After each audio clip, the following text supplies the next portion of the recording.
Hi everyone, I'm Katie and welcome to Busiek State Forest. Today we'll be talking about a weekend full of fun camping and what you need for it. My first experience here at Busiek State Forest was on a camping trip with my dad and my sister when I was about 10, so pretty close to the same age as some of you are. And let me tell you, that trip was a total mishap. Right when I got here, I realized flip-flops might not have been the smartest choice in shoes to wear for the day. Also, I don't like sharing the same water jug with two other people. I absolutely hate cold hot dogs. And it is really tough to start a fire without any matches. But I especially learned that I don't like wet socks whatsoever, especially when my sister's wearing them and complaining the entire trip. So you can see some of the mishaps my family and I went through on our camp trip, mainly because we weren't quite prepared with everything that we needed. Some people may forget their tent or sleeping bag, they may not bring something to start a fire, they may forget food or water, not be properly dressed, or even forget hygiene products. It's usually these most basics of supplies that people tend to forget most often. One definite you don't want to forget though is your tent. Unless you want to sleep in the cave down the way with that bear family, but I would probably say stay away from them. But your tent can protect you from the wildlife around your campsite. These could be the bugs, raccoons, or even the snakes that want to slither into your tent at night and curl up around your feet, which would be a little scary to me. One important thing about a tent though is they should come with a rain fly. On mine you can see the rain fly is this yellow piece covering. The rain fly is like a raincoat for your tent. So if it starts to rain, it just beads up and slides right off, keeping you and the inside of the tent dry. So it's very important to have one of those if you are planning to camp in the spring when it might be a little bit wet for you. But at the bottom of the tent there, you can see my sleeping bag in the green. Sleeping bags are really nice to have because they're convenient. They roll out pretty easily, typically they're lightweight, and it's a lot better bringing those out than having to carry a bunch of blankets. The cool thing about sleeping bags as well is you can get them for the different temperatures. So say if it's the summer, you can get one that's a little bit lighter weight, and if it's winter, you get one that's a little bit warmer, so at night you won't be quite as chilly. But the best thing about a sleeping bag is that they zip up all the way around you, so your little toes don't stick out at night. Yeah? Oh, am I the only one that worries about that? Well, okay.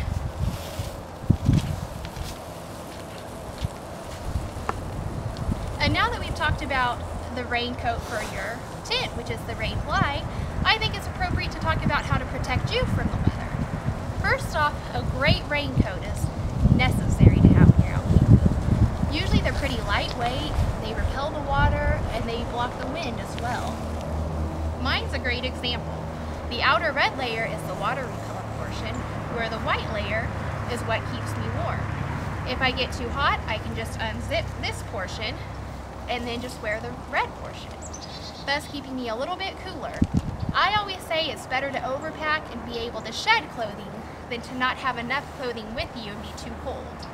And I'm not saying, pack your entire closet and bring a rolling suitcase with you, but just make sure you're properly prepared. Maybe throw in some extra shirts, long sleeves, short sleeves, some extra shorts, wear some pants as well. And always bring extra socks. You might be sitting there thinking, well, Katie, why do we need so many pairs of socks? Well, just imagine you're walking down by the stream, having a great time, and then splash, both feet are wet, socks and everything.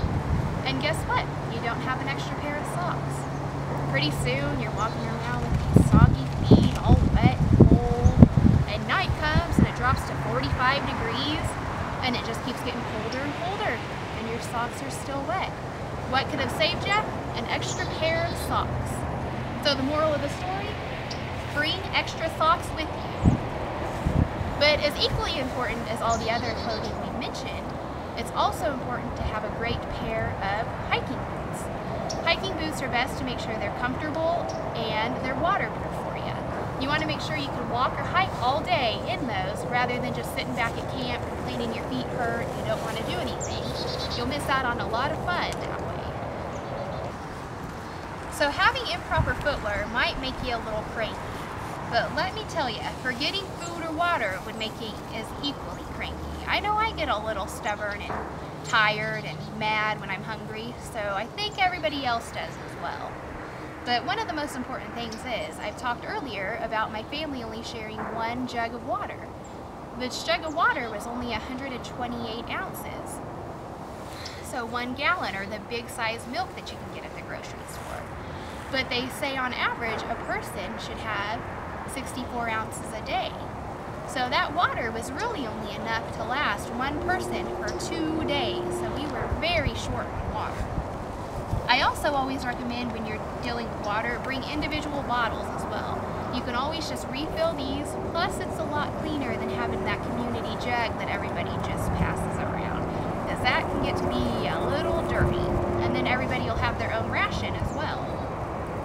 But as you're packing your water, always remember the food as well.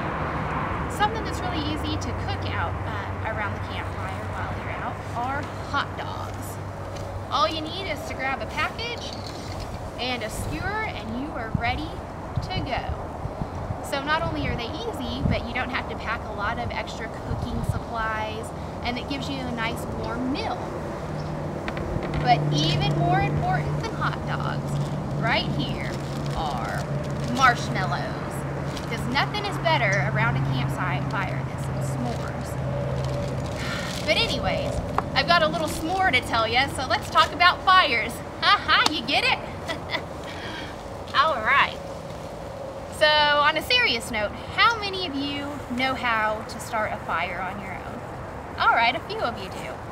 It's very important to understand at your campsite if there's enough wood down already at your site to actually build a fire, or if you need to bring your own wood in.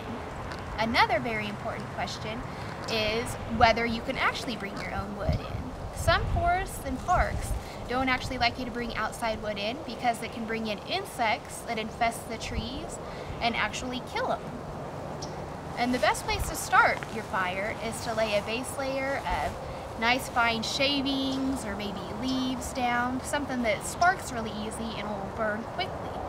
On top of that, layer nice thin branches or twigs that you find. Once you get that burning nicely, you can actually put your actual logs on, and eventually they'll catch. But to start your fire, it's important to have matches or even a lighter. Make sure it's nice and long though, so when you actually light, your hand stays away from the flame. But best of all is to have an adult with you to make sure that it is done safely. But not only does the fire allow you to cook your food, but it also can keep you warm at night and provide lighting when you go to and from your tent at night.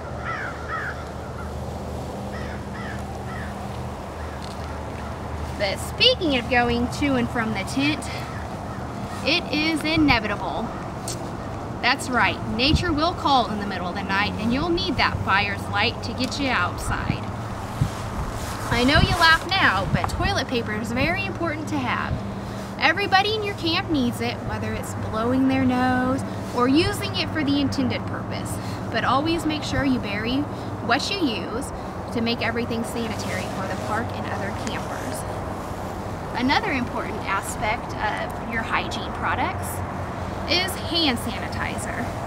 If you're one of those people who's very active and likes to get out in the mud and in the water, you want to make sure you're clean about it, because you don't want to be out skipping rocks or playing in the mud, come back and cook your food, and then go to bed dirty. So hand sanitizer is great just to get those extra germs off.